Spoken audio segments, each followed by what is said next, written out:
shacabka ku dhaqan magaalada Laascaanood ee xarunta gobolka Sool ayaa maanta dareenkooda ka hadlay dhanka dastuurka iyo heshiiska ay wasaaradda dastuurka Soomaaliland iyo waxbarashadu ay ku gaadheen in barashada dastuurka lagu daro manhajka waxbarashada ee Soomaaliland. dadkan ay ka mid yihiin mas'uuliyiin xildhibaano cuqaal aqoon-yahan iyo waxgarad ayaa si adag uga soo horjeestay dastuurka Soomaaliland iyo heshiiska ay wasaaradda dastuurka kula heshiisay in manhajka waxbarashada Soomaaliland lagu daro barashada dastuurka Soomaaliland. shacabkan oo arrimahaasi ka hadlayana waxaa hadaladoodii ka mid ahaa dastuurku waa wanaagsan yahay in laakiin barashadiisu horta marka hore waa in la furaa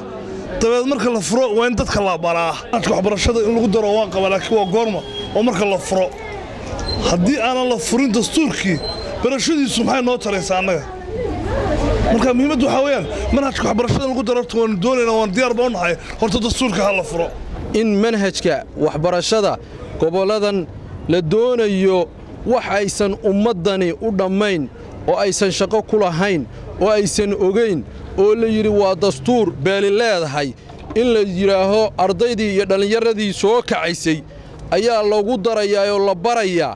arrintaasi arrin ay ubaxa dalku aqbalayaan ma aha bulshada deegaanka ku dhaqan aqbalaysana ma aha waxaanu leenahay waxaan loo dhammayn dastuur aan la wada qoran dastuur aan la wada lahayn in la yidhaaho dadka ha loo geeyo oo manhajkii waxbarashada ha lagu daro arrintaasi arrin aanu aqbalayna ma aha waxaan maqlayay wasiirka dastuurka iyo xiriirka golayaasha maxamed xaaji aadan oo yidhi waxaanu kala tashannay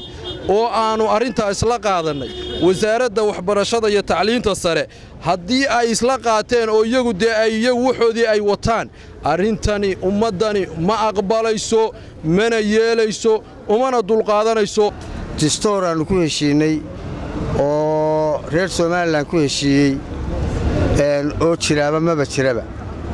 kana waaba mid hadda ka daranba wuxuu yiri waa kudka guur qanjawgu dastuurka la leeyahay waxbarashada lagu soo daray laguma soo dari karo waa mid Soomaaliland iyo isaaq iyo cidii raacsan u gaara ama jeegaantaba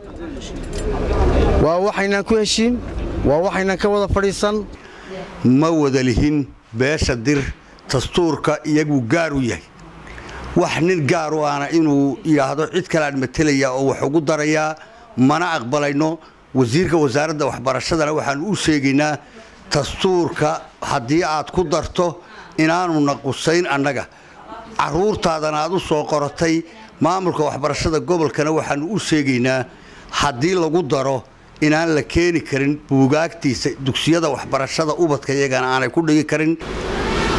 Soomaaliland wax aynu heshiis ku nahay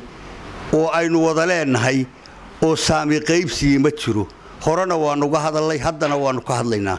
haddii aan lagu heshiin dastuur la wada leeyahay iyo xuquuq loo siman yahay